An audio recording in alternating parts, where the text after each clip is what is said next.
So, picture this. In this unassuming little town, there are two high schools. They stand literally across the street from one another, separated by a single strip of asphalt. But they might as well be in different dimensions. On one side, you have Fujin Academy. It is this elite, prestigious institution with immaculately kept grounds. Students in perfectly pressed, sophisticated uniforms, and a reputation that basically guarantees a golden future. Parents dream of sending their kids here. On the other side, there is Kikon Technical High, the one everyone in town whispers about. The school for delinquents, the place for kids who can't cut it, the last resort. The locals don't even call it by its full name. It is just Kikon, spoken with a slight shake of the head. And right in the middle of this invisible war zone, both geographically and symbolically, is a small charming patisserie called Amaton. It is run by this kind, elderly man, Uncle Tanaka, who has one simple rule. Everyone is welcome. It is a neutral zone, a tiny island of peace. Our story really begins here, with our heroine, Rinto Suwako. She is a student at Fujin Academy, quiet, gentle, with a thoughtful air about her. She doesn't quite fit in with the bustling, ambitious social circles of her school. Instead, she spends her free time helping out at Amaton, finding a quiet joy in arranging pastries and serving tea. It is a world away from the pressure cooker environment of Fujin. One crisp autumn afternoon, the bell above the patisserie door chimes, and in walk three boys. The atmosphere in the cozy shop shifts instantly. It is like a chill draft swept in. They're wearing the distinct, darker uniforms of Kikon High. Rinto recognizes one of them immediately, Kaoru Haganora. Even amidst the rumors and the prejudice, he has a certain presence. He is tall, with a quiet intensity in his eyes and his hands. They're covered in nicks, scratches, and calluses that tell a story of hard physical work. A group of Fujin students at a corner table fall silent, then begin whispering amongst themselves. Their glance is a mixture of disdain and curiosity. Fujin student 1 muttering, "Oh, look what the cat dragged in. Don't they have their own places to loiter?" Fujin student 2 snickering, "I heard they had a fight club in their gym last week." Probably true. But Kaoru completely ignores them. He walks up to the counter, and instead of the gruff, impolite behavior everyone expects, he offers a small, polite smile to Rinto, who is standing frozen behind the register. "Kaoru, good afternoon. Sorry to trouble you. We heard you serve the best coffee around here. Could we get 3 cups and maybe some of those famous donuts?" His voice is calm and respectful. His 2 friends, a bit more nervous, just nod in agreement. Rinto is taken aback. This is not the delinquent she has heard about in hushed, fearful tones at school. Rinto managing a slight bow. "Oh, of course, right away." As she prepares their order, she can't help but steal glances at his hands. They're strong, capable hands, marked with the evidence of labor. A stark contrast to the perfectly manicured hands of the Fujin boys she knows. Gathering a surprising amount of courage, she speaks up as she hands him his change. "Rinto, excuse me for asking, but your hands, do you by any chance work with wood? My grandfather was a carpenter." His hands looked just like that. Kaoru looks down at his own hands, then back at her, a flicker of genuine surprise in his eyes. He wasn't expecting to be seen, to be understood on that level. "Kaoru, yeah. I am training to be a furniture maker. It is not what people expect from a Kikon student, I guess." He says it without bitterness, just a simple statement of fact. "Rinto, I think it is wonderful, creating something tangible that lasts. There is a real dignity in that." Just as a fragile, comfortable silence settles between them, the door chimes again, violently this time. A group of Fujin students led by Aya, one of the most popular and outspoken girls in Rinto's year, swans in. Aya's eyes immediately land on the Kikon students, and her perfectly glossed lips curl into a sneer. Aya loudly, her voice dripping with false sweetness. Well, Suwako-san. I had no idea Amaton had sunk so low, serving their kind now. I suppose even a place like this has to pay the bills." Her friends titter behind her. The air grows thick and heavy. Kaoru's friends visibly tense up, their shoulders squaring. Kaoru himself remains still, but his jaw tightens almost imperceptibly. He places his unfinished coffee back on the counter. Kaoru to his friends quietly, "Let's go, we're causing a scene." But as they turn to leave, something in Rinto snaps. A hot flush of anger and principle rises in her chest. Before she even knows what she is doing, she steps out from behind the counter, placing herself between the departing Kikon students and the smirking Fujin group. Her heart is hammering against her ribs, but her voice, when it comes out, is clear and steady. "Rinto, Aya-san. In this patisserie, the only thing that defines a guest is their manners. The students from Kikan have been nothing but polite and respectful. That is the standard of Amaton, and it is a standard I am proud to uphold. Perhaps you've forgotten that dignity and honor, our school's motto, applies to how we treat everyone, not just those we deem worthy. You could hear a pin drop. Aya's face is a mask of stunned fury. Even Uncle Tanaka has stopped wiping a glass and is watching from the kitchen doorway, a faint, proud smile on his face. Kaoru is staring at Rinto as if he is seeing her, seeing a Fujin student for the very first time. Aya scoffs, turns on her heel, and storms out, her entourage scrambling after her. The door slams shut, leaving a ringing silence in its wake. Kaoru doesn't leave immediately. He turns back to Rinto, who is now trembling slightly from the adrenaline. Kaoru, his voice soft, filled with a new kind of respect. You didn't have to do that. Rinto wringing her apron in her hands. Yes, I did. From that day on, Kaoru becomes a regular at Amaton. Their interactions are initially cautious, just simple exchanges over the counter. How is your day? The weather is nice. But soon they blossom into real conversations. Rinto starts noticing that Kaoru often sits on a bench in the small park between their schools after his classes, always with a book, usually on architecture or furniture design. One day, emboldened, she takes her break and approaches him. Rinto, is it any good? She gestures to the heavy book on ergonomics in his lap. Kaoru, looking up, not at all startled. It is dry, but it is important. If I am going to make chairs people can actually sit in for more than 5 minutes. He closes the book. You know, people always assume we're just causing trouble at Kikan. But most of us, we're there because we actually want to make things. To build, to fix, to create with our hands. When I see someone smile because of something I've built, it makes all the rumors and the dirty looks worth it. Rinto sitting beside him. My family. They expect me to go to a top university, get a job at a major corporation. It is the Fujin path. But my dream is to be a restorer of old books, to preserve stories, to heal things that are fragile and precious. It is the first time she has admitted it out loud to anyone. This fragile, beautiful understanding between them doesn't go unnoticed. The rumor mill at Fujin begins to grind. It culminates in Rinto being summoned to the principal's office, a place that smells of old wood and stern authority. The principal steepling his fingers, his voice cold and disapproving. Suwako-san, you are a representative of Fujin Academy. Your conduct reflects upon all of us. I have been made aware of your association with certain individuals from the technical school. I must remind you that such fraternization can have detrimental effects not only on your personal reputation, but on the standing of this entire institution. We have a certain image to maintain. Rinto leaves the office feeling numb, the principal's words echoing in her ears. As she steps out of the main gate, her head down, she finds Kaoru waiting for her, leaning against the wall. He'd seen her go in and had guessed why. Kaoru, I heard, he says simply, his voice heavy. Look, Rinto, maybe they're right. Maybe this is causing you more trouble than it is worth. We can stop. I don't want to be the reason you get hurt. He is offering her an out, the easy way, the way that would please her principal, her classmates, her family. Rinto looks at him, at this boy who wants to build beautiful things, who reads dry books on ergonomics in the park, who stood up to bullies not with his fists, but by quietly leaving. She thinks of the dignity in his work, worn hands, and compares it to the hollow prestige her school is so desperate to protect. Rinto, she meets his gaze, her own eyes now clear and determined. The numbness is gone, replaced by a firm resolve. If I have to abandon a friend because of other people's prejudices, then what does dignity and honor even mean? My friendship with you isn't something I need to hide. It is something I am proud of. The relief that washes over Kaoru's face is profound.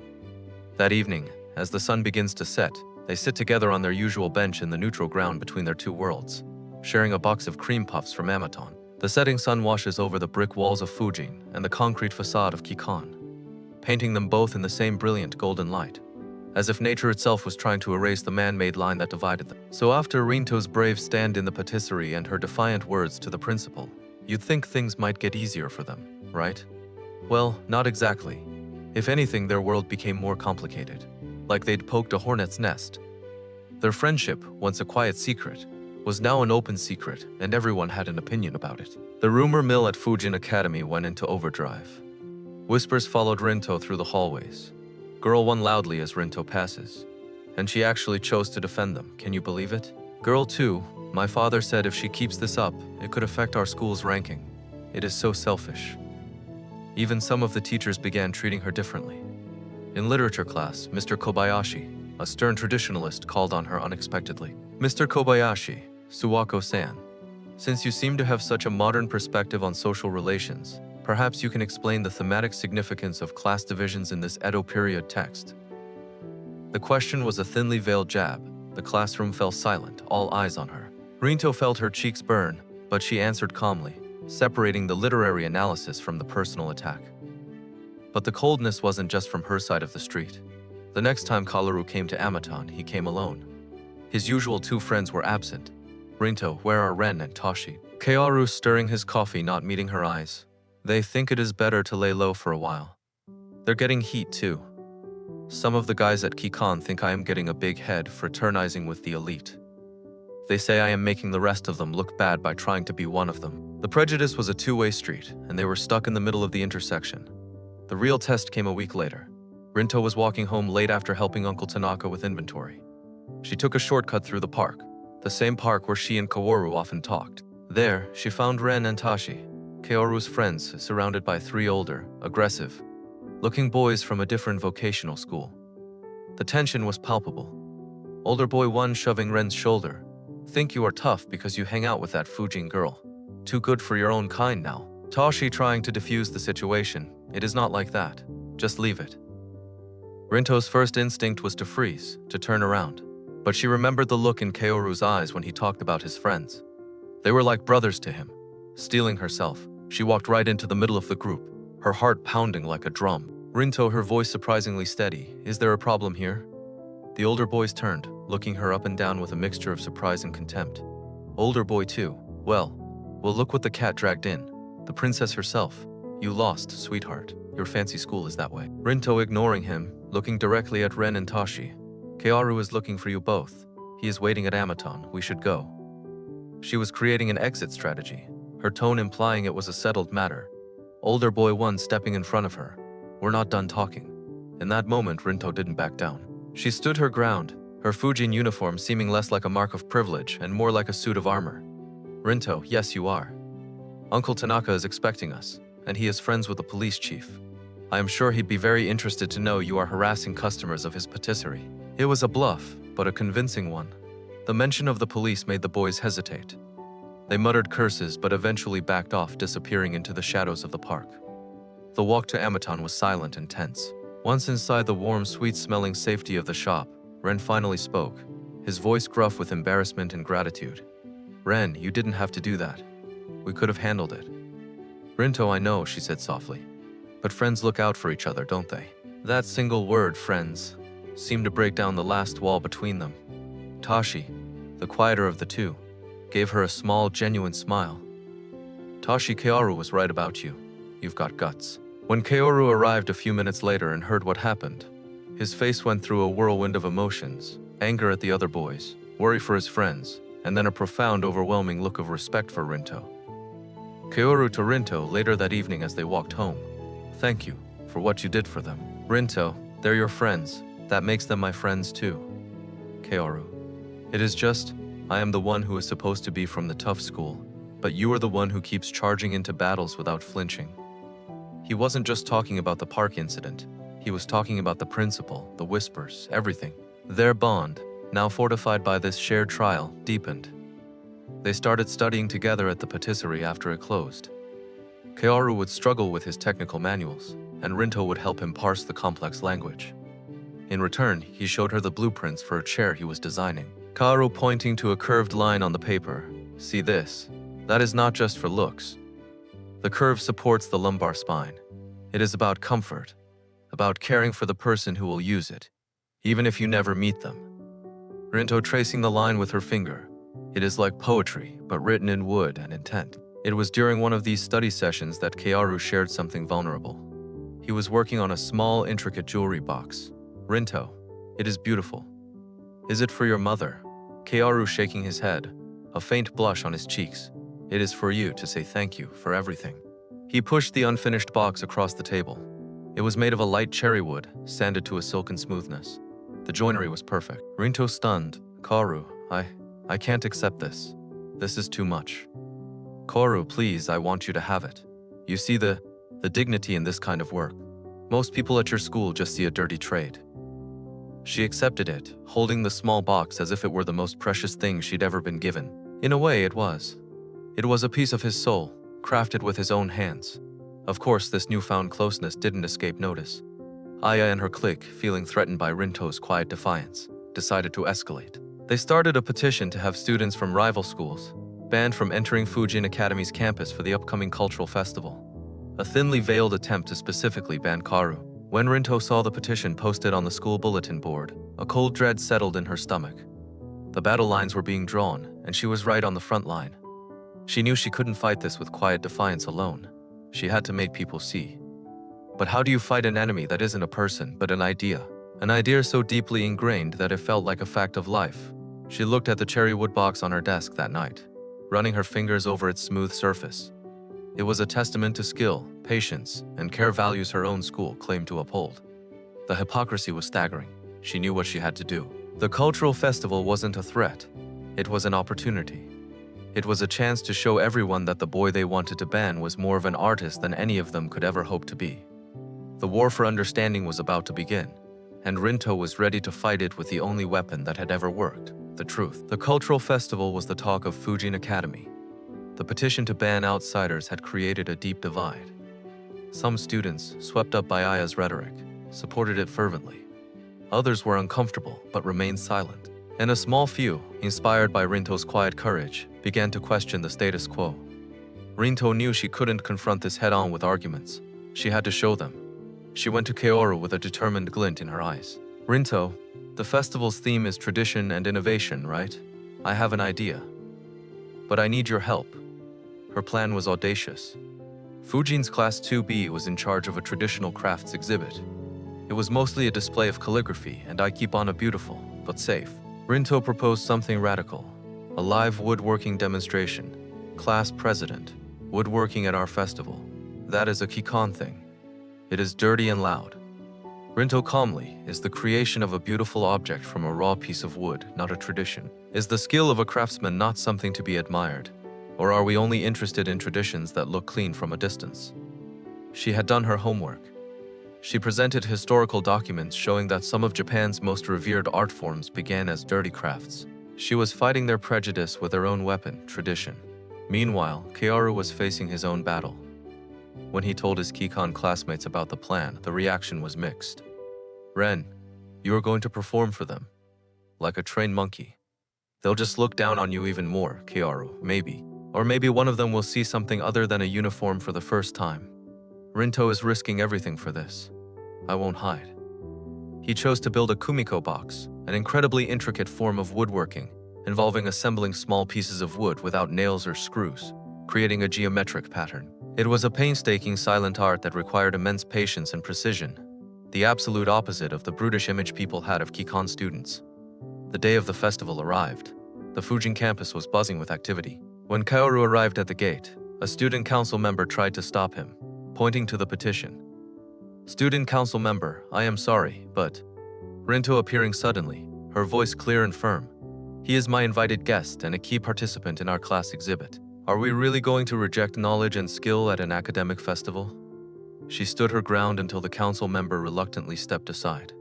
In the traditional crafts room, the contrast was striking. On one side, delicate calligraphy brushes and flower arrangements. On the other, Kaoru's workbench, with his chisels, saws, and pieces of fragrant cedar wood. Aya and her friends stood at the back, arms crossed, ready to mock.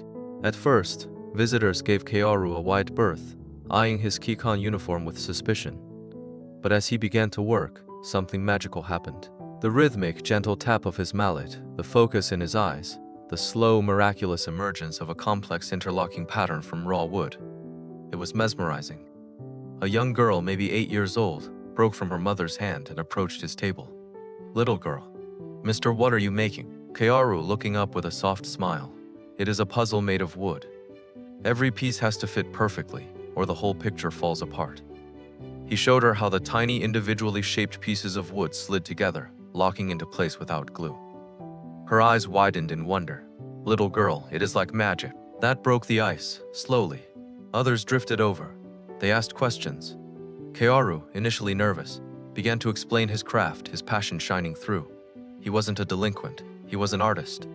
Rinto moved through the crowd, handing out information sheets she'd prepared about the history of Kumiko. The climax came when the strict principal himself visited the exhibit. He observed from a distance as Kaoru, with trembling but determined hands, fitted the final most delicate piece into the lid. The pattern was complete, a stunning, intricate star that seemed to shimmer within the wood. The principal approached the table. The room fell silent. He picked up the finished box, turning it over in his hands, examining the flawless joinery.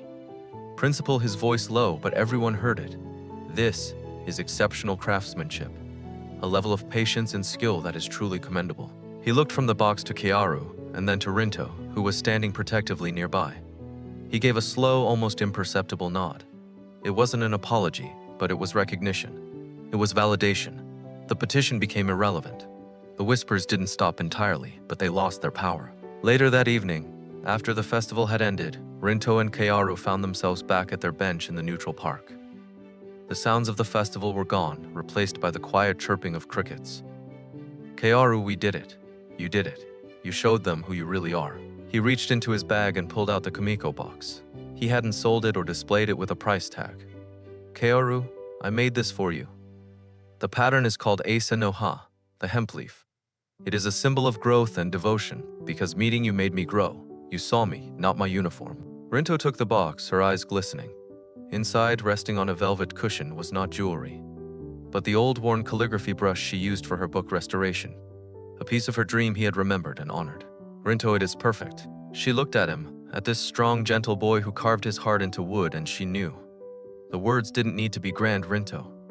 Kaoru gently finishing her sentence. I know, me too. He didn't kiss her then. Instead, he simply took her hand, lacing his calloused, wood-stained fingers with her slender, ink-stained ones. It was a fitting gesture, a joining of two different kinds of creators, two different worlds. The final scene isn't a dramatic confession under the cherry blossoms, but something quieter and more real. It is a month later. Rinto is in the Amaton patisserie, carefully restoring an old book of fairy tales, using the brush from the box Kaoru made. Kaoru is at a nearby table, sketching designs for a new project, a reading stand, specifically designed to hold antique books without damaging their spines. They weren't just a Fujin girl and a Kikan boy anymore. They were Rinto and Kaoru, two people who had built a bridge between their worlds, not by tearing down the walls, but by showing everyone the beauty that could exist when you dared to cross over.